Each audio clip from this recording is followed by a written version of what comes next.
En una colaboración que realizo en la cadena PCTV, que es otra cadena de televisión que tiene una gran presencia en provincia, no así en el Valle de México, lamentablemente, tuve la oportunidad de participar en un programa, de conducir un programa en el que estuvieron los tres principales negociadores del TEMEC, empezando por Ildefonso Guajardo, como en ese entonces secretario de Economía, y por supuesto también Smith Ramos, y también estuvo Juan Carlos Baker, ex subsecretarios y jefe del área técnica de la negociación del TEMEC. En esta parte yo recibí la autorización para poder transmitir a usted parte de las respuestas de estos funcionarios. Le pregunto a Ildefonso Guajardo, ahora que el TEMEC cumple 2 años, ustedes que fueron de alguna manera los padres de ese acuerdo, ¿cómo lo ves, Ildefonso? Y esto es lo que me contestó el ahora diputado federal. Te diría que estoy bien contento porque el niño tiene brazos, tiene piernas, tiene cerebro, y pues puede ser un niño que puede crecer saludablemente y llegar a la adolescencia y a la adultez sin problemas. La bronca es que siendo un niño con todo el potencial todavía hoy, que nos ha logrado ayudar a no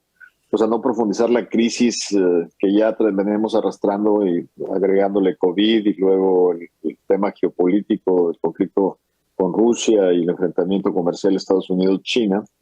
pues ese bebé tiene un gran futuro. El problema es que tenemos la responsabilidad, primero, de que sigamos puntualmente las recomendaciones para su desarrollo, y esto quiere decir que los tres países cumplamos con las reglas comprometidas. Acaba de publicarse una carta de los tres organismos altamente relevantes, México, Estados Unidos y Canadá, el Business Roundtable en Estados Unidos, el Canadian Business Council y el Consejo Mexicano de Negocios, donde le escriben a los tres líderes de América del Norte y les dicen, señores, procuremos, hagamos todo el esfuerzo por cumplir con lo que nos comprometimos, porque el incumplimiento nos lleva a un debilitamiento del futuro del acuerdo. Tanto las violaciones canadienses en materia de lácteos como las violaciones a la interpretación en reglas de origen automotriz de los norteamericanos, y como obviamente lo que estamos haciendo en México en términos de la reinterpretación o la interpretación totalmente sesgada de los temas de energía eléctrica y petróleo. Entonces, ese niño sin duda está dando sus primeros resultados y estamos captando los beneficios de haber llevado unas reglas de integración más exigentes. El interés asiático se está reflejando en cómo están vendiendo terrenos industriales en el centro, en el Bajío, en el norte de México, en el occidente. O sea, hay interés por relocalización en México, pero lamentablemente tenemos un tablero que debemos de cumplir de objetivos, y sobre todo frente a la revisión que tendremos en el 2026, de una serie de cosas que vamos retrasados en su cumplimiento, y de garantizar nuestro apego a los compromisos adquiridos en las reglas de integración, y sin duda evitar el problema que estamos teniendo con las falta de cumplimiento en algunos temas. Pero yo sé que aquí ya estás partiendo hacia el TEMEC y su futuro, pero antes de dejar el pasado, déjame hacer un reconocimiento, algo muy importante y que lamentablemente el país está perdiendo aceleradamente. Lo que tú estás observando aquí son la integración de diferentes generaciones en la política comercial de México, que iniciaron desde Jaime Serra, Herminio Blanco, sí, Jaime Zabludowski, Luis de la Calle, Ken Smith, Juan Carlos Baker y tu servidor.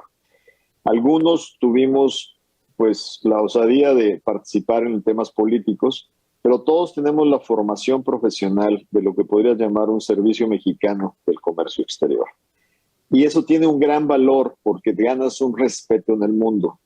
Y yo no estoy para decirlo, pero aquí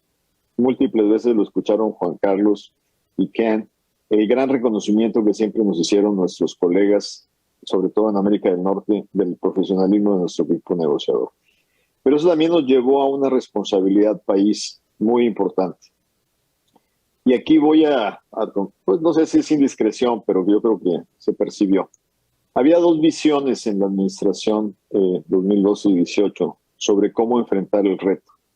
Y había una visión que tenía mucha preocupación en la estabilidad financiera y pues tenían mucha premura porque muy rápido tratáramos de satisfacer los deseos de Donald Trump. Y ahí, este equipo que ves siempre consideró que el tiempo iba a ser nuestro aliado,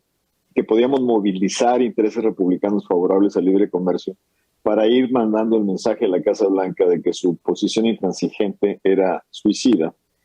Y de alguna manera logramos convencer a nuestras contrapartes con la organización de Baker y Smith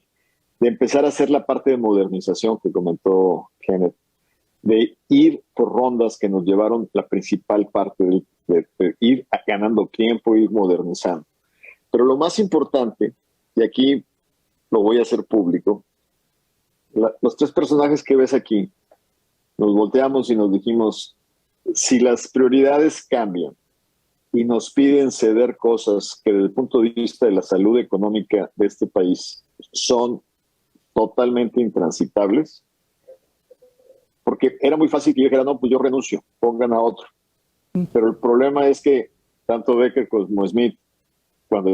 yo les dije que yo iba a renunciar si había algo que yo consideraba que iba a ser no saludable para la economía mexicana a mediano plazo, los dos dijeron, el día que tú te vas, nos vamos nosotros. Y esa posición firme de un equipo negociador que veló por el interés fundamental de la economía mexicana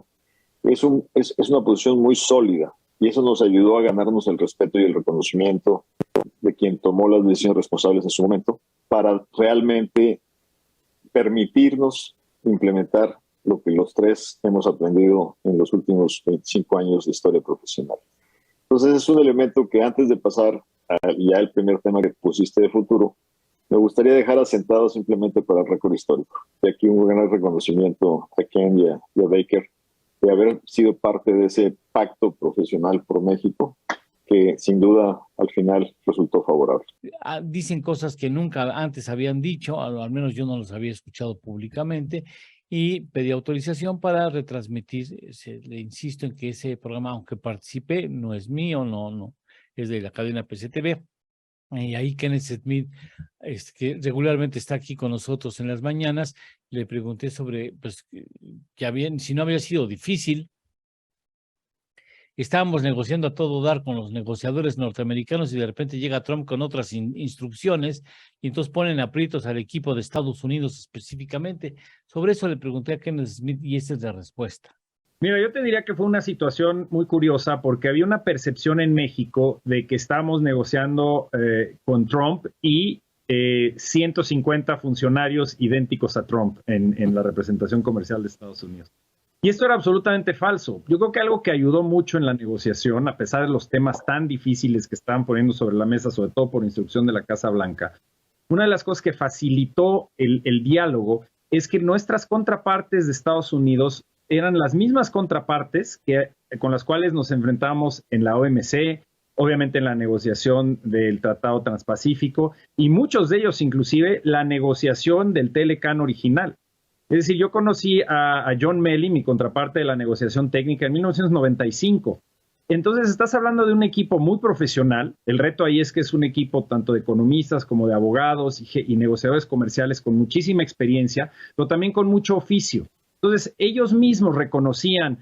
no necesariamente sobre la mesa de negociación, pero ya tras bambalinas, en los esfuerzos que se hizo por acercarnos con ellos ya de manera personal y con el conocimiento de muchos de ellos y en algunos casos hasta amistad, para poder decirnos, como decimos aquí, las netas, y tratar de modificar posturas o tratar de trabajar en soluciones en los temas menos difíciles en un inicio e ir trabajando de manera conjunta para ir convenciendo a los jefes de qué es lo que se necesitaba hacer en los demás temas. Para ellos fue particularmente difícil porque, como puedes ver aquí, los tres que estamos en esta mesa teníamos una visión hacia dónde debería ir la negociación bajo el liderazgo del secretario Guajardo, mientras que en Estados Unidos yo te puedo decir que la mayoría de los negociadores en materia de inversión, en materia de acceso a mercado, obstáculos técnicos al comercio, no compartían necesariamente esa visión. Eso nos ayudó a ir masajeando los temas y a lo largo de una negociación de casi 17 meses,